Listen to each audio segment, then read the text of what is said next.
শুভ সন্ধ্যা।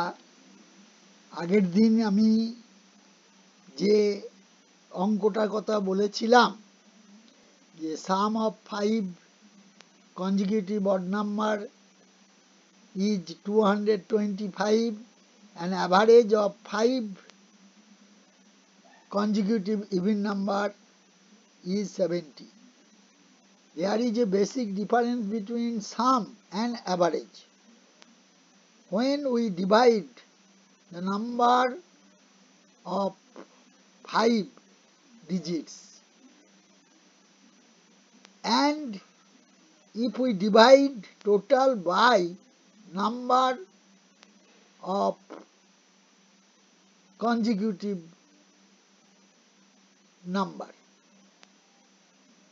অর্থাৎ আমরা যটা সংখ্যা আছে তাকে যত সংখ্যার টোটালটা বলেছে তাকে যদি ভাগ করি, যদি 5টা বলে তাহলে 5, 6টা বলে 6, 7টা বলে 7, যাই বলবে, তাহলে যে সংখ্যাটা বেরোবে সেটার মিডল সংখ্যাটা হবে অ্যাভারেজটা।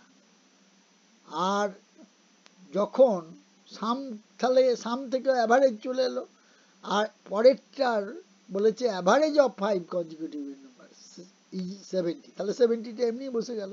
তাহলে বাকি সংখ্যাগুলো কনজিকিউটিভ বলেছে, তাহলে আমার যেমন 45 হলো, আমি যদি আগের ভিডিওতে বলেছিলাম যে A B C D E 5টা যদি সংখ্যা হয়, সিটা হবে 45, তার আগেরটা হবে 43, তার আগেরটা হবে 41, তারপরেরটা 47, তারপরেরটা 49, আর দ্বিতীয় কেসে আমি যদি এগুলোকে F G H I J ধরি, তাহলে 70টা বসে যাচ্ছে আমার মাঝখানে, আর বাকি যে সংখ্যাগুলো আছে 68, 66, 68, আর বাকি দুটো পড়ে থাকছে, সেটা হচ্ছে 72 আর 74। ওখানে বলা হয়েছিল 77, কিন্তু অ্যাকচুয়াল যখন অঙ্কটা দেখানো হয় যে ডিফারেন্স স্মলেস্ট অড নাম্বারের সঙ্গে হায়েস্ট ইভিন নাম্বার, তখন কিন্তু বিয়োগটা ঠিকই করা হয়েছিল, 74 থেকে 41 বাদ দিয়ে 33 বেরিয়েছিল।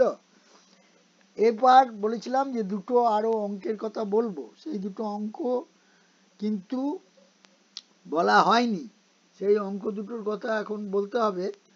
সেটা বলছি আমি জিনিসটা, যে তোমাদের ধরো কোনো সময় যদি বলে যে ইনকামটা বলে দেয়নি, ইনকামটা বের করতে হবে, দিয়ে বলল যে এত টাকা খরচ করছে ফ্যামিলি মেনটেন করার জন্য এক্সপেন্ডিচারের, তারপর যেটা বাকি থাকলো তার এত পার্সেন্ট খরচ করছি ইন্স্যুরেন্স দেওয়ার জন্য, এইভাবে যদি থাকে এবং ইনকামটা বার করতে বলে, তখন আমরা জানি যে ইনকামটাকে 100 ধরলে হয়ে যায়। সেই রকম ধরনেরই একটা অঙ্ক এখানে বলেছে যে a man's monthly salary is rupees 32,000 and he spent 40% of the monthly salary on rent. If out of remaining salary man gives 2,000 to his mother and rest he saves, find the savings of the man.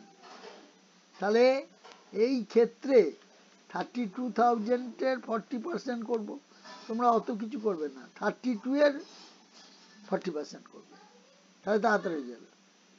তাহলে যে টাকাটা হলো, আবার এইটা 32,000-এর ওপর করলাম, তাহলে হলো 12,800 টাকা, এটা রেন্ট দিলাম, তাহলে 32,000 থেকে 12,800 টাকা বাদ দিলে হয় 19,200 টাকা, তার থেকে আবার মাদারকে দিয়েছে 2,000 টাকা, তাহলে থাকছে 17,200 টাকা। এটা তো ইজি অঙ্ক, তাই কত টাকা থাকবে, তাই এগুলো সাধারণত হাজারের সংখ্যাগুলো বাদ দিয়ে তুমি 32 ধরবে, এরমভাবে ধরবে, তাহলে সুবিধা হবে। ঠিক আছে, 12,800 12.8 ধরবে, ওটা 32 ধরবে, তাহলে তাড়াতাড়ি হয়ে যাবে অঙ্কগুলো। আর একটা দেওয়া হয়েছিল, একটা গ্রাফ দেওয়া আছে, এই গ্রাফের ছবিটা এই লাস্ট যে পরীক্ষাটা হলো তাতে রেশিও বার করতে বলেছে, অনেকে বলেছে মেল ফিমেল একসঙ্গে দেওয়া আছে, কি করে বার করবো? আর বাবা পুরো গ্রাফটাই তো মেল ফিমেল মিলে, তাহলে তোমাকে দেখতে হবে যে একটা ঘর থেকে আর একটা ঘরে কত ঘর ডিফারেন্সটা আছে। এখানে তো দেখা যাচ্ছে 25 ঘর আছে, 25 ঘর পর হয়ে যাবে, 375 হবে, আর একটা হবে 75 প্লাস 325, তাহলে 400 হবে, দিয়ে রেশিও বেরিয়ে যাবে তো, 375:400 করলেই তো 15/16 হয়ে যাচ্ছে তো, অসুবিধা কিছু নেই।